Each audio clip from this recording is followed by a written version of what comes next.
Hi guys, and welcome back. So this is just the final bit of the rehousing really from the BTS, and the first one we've got up is the Costa Rican zebra stripeney, the Aphonopelma seemanni. You know what I'm like with my beautiful pronunciation. But yeah, absolutely stunning spiders, and as you'll see from this one, it is a good size. Ended up having to put it in a bigger enclosure because the original one I had built for it basically just wasn't big enough. So you're sort of going into this tub. But that all said, gorgeous spiders. They class these as a sort of intermediate keeper. So I think that's basically because of their New World sort of thing. I don't know why. They're not really any different to any other teas really, but they originate obviously in the Western Hemisphere, so they are a New World and do have urticating hairs. But that said, in Cambodia, where they sort of originate from, they are a delicacy and are often eaten.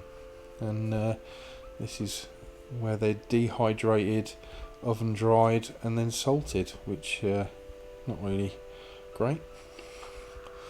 Obviously, get their name from their look with the striped knees and the way they look. But this one was bought from the BTS. Definitely a little bit more feisty than your average sort of New World, but there was no kicking and no real defence, to be perfectly honest. It was fine, and there we have it. So in its new home, and it's you'll see from the abdomen, very dehydrated. So I made sure that this one was fed and had plenty of water, kept topping up the water dish, and just if you look, you can see the abdomen's really quite small. So that one's getting fed up nicely, but a great addition to the team. And yeah, stunning spider, I think you'll agree. But if you're thinking of getting one, just do your research. So on to the Nhandu chromatus, the Brazilian red and white. Absolutely stunning spider, and when I saw this one, which was a confirmed female, I sort of jumped at it because although I've got sort of slings grown on slings, they are slow growers, and I wanted sort of one of a decent size because I just think they're absolutely stunning. I really do. Standard terrestrial setup, nothing major. Hide, water dish, enough substrate for if they want to burrow. Classes are sort of beginner to intermediate, I suppose, again, and that's just down to them being quite skittish, and they are keen kickers. Let's put it that way. So, as you can see, beautiful looking spider. The white carapace as well, I think, always looks really stunning on these. Or not white, but the sort of lighter carapace. I just think they are absolutely beautiful looking spiders. This one, true to form, was a little bit skittish, and kind of, just a little bit of substrate push there. But yeah, it was kind of, not wanting to be too on show for the camera. So just basic husbandry. They grow up to about sort of 7 inches as adults. And I would say definitely one for the collection. They're sort of native to Brazil and Paraguay, and like I said, absolutely stunning, and definitely one to consider for your collection if you want something nice, bright and colourful.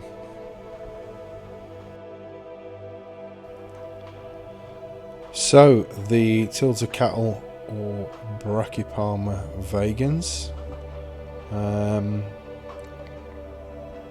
they were formerly the Brachypelma and have since been renamed under their scientific names to the Tliltocatl, but their common names remain the same, which is the Mexican red rump.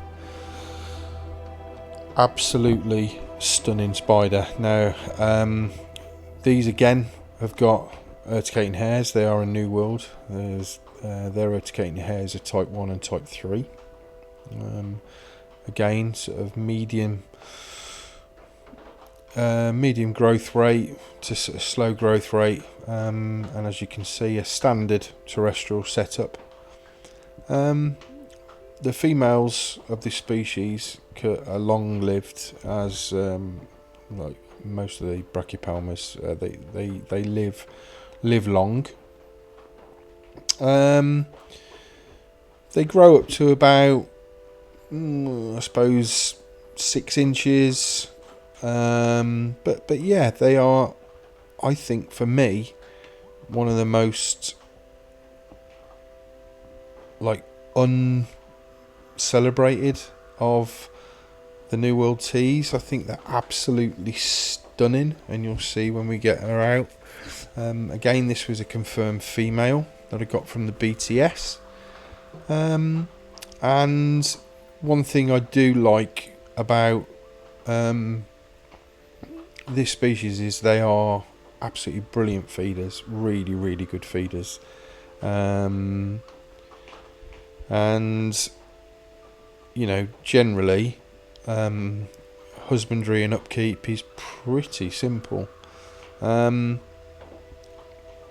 So their whereabouts, they sort of come from Honduras, Nicaragua, Costa Rica, and like we've said, they've got this absolutely beautiful, like you'll see now, like black velvet looking legs with this bright red abdomen, which has obviously got the setae on it. But I mean, for me, the way that those black legs fade through the carapace into the abdomen to that bright red, I think that is one absolutely beautiful overlooked tarantula in the hobby. Bit docile. You could see that whole substrate was webbed. She just completely webbed all over it, and looks recently out of molt because she's so bright in coloration. I didn't want to push her too hard. She was sort of being stubborn, as you can see. I didn't want to sort of stress her, hence we're just taking our time here to get her out of the enclosure. But you'll see as she comes out, I mean, what an absolutely beautiful spider, and a definite sort of welcome addition to the team. Straight over to the water dish, obviously thirsty again, like we sort of saw with the zebra. Her abdomen was slightly smaller, so she's definitely getting a drink on there, which is great, and another reason why it's really important to ensure that we get these water dishes into these enclosures, because you know they do need water. You know, water is the elixir of life, so we've got to ensure that we look after our tarantulas. But yeah, decided then, I've had a drink, so I'm going to go for a wander. So it was time for the lid, and what I do with my teas is they'll probably get sort of a day, maybe 2 days to settle in before I try and feed them. And for anybody who's watching, these lids, all of the tarantulas that have gone into these 3 litre Braplast containers have all the lids were changed for the ones where I couldn't find them at the time, that I'd already pre-done with all the holes in. So they do have a full set of holes.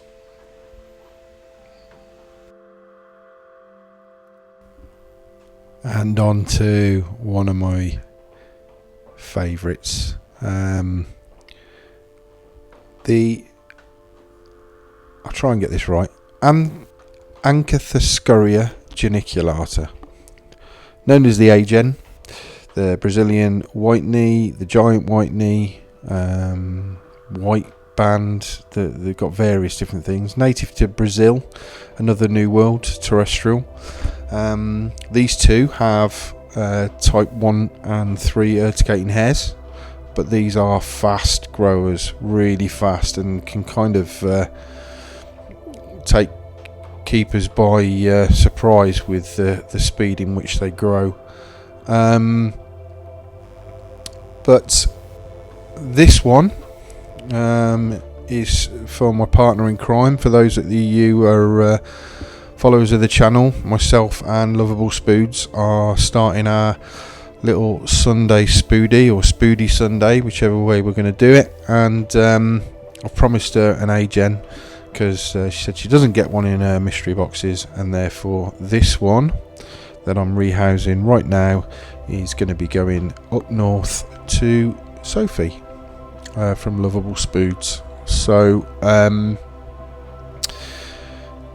absolutely gorgeous spiders, there's no doubt. They are quite common with the fact that they breed. They do get very, very large and need to be in the right enclosure, so they can't be anywhere where they can sort of fall, because they will sort of fall and, you know, become damaged quite quickly due to their size. But just watch this, just to show their speed.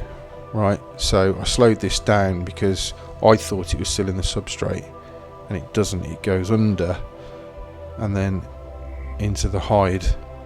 I'm looking, thinking, is it still in the substrate?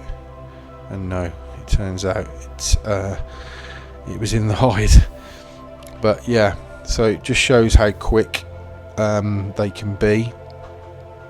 But yeah, this one is going to go to Sophie. So I've got to pack it up, and it will be the first time ever posting tarantulas, so I better make sure it's watch a few videos. I know there's some kicking about on YouTube about transporting them or whatever else, but I did try and bring it up here just to see if you could see, but unfortunately it's decided it doesn't want to come out and play. So there you go, Soph, that one's for you.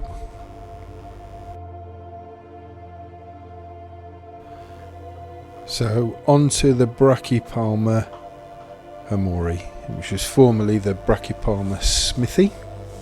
The Mexican red knee is a common name for quite a lot of this genus, the Brachypelmas.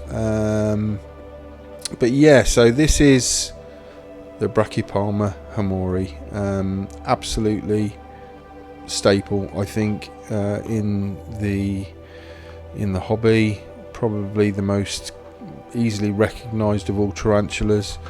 But the one sort of thing about this tea is its growth rate. It's fairly slow in growing. You're not going to get the sort of growth speeds, so you've got to be patient with them. But when they are adults, my god, they are absolutely beautiful. They really are. So same setup. My mix is literally a load of sort of leaf mulch from down the wood, cocoa fibre, springtails, moss. It's all within the actual mix itself, and potting compost, and it sort of it does a great sort of thing for in fact, the majority of my teas. The only thing I don't use this on is you know, small slings. I tend to keep them in quite sterile, kind of just standard sort of cocoa fibre. But anything bigger than that, I just use this, and it's just a standard mix, and it's fine. It's great. There's plenty of stuff in there. Like I say, the springtails are in there just to, you know, eat up any of the waste, you know, sort of the cleanup crew, and the obligatory water dish, and that's the setup. It's got a hide, which is just a bit of beech bark.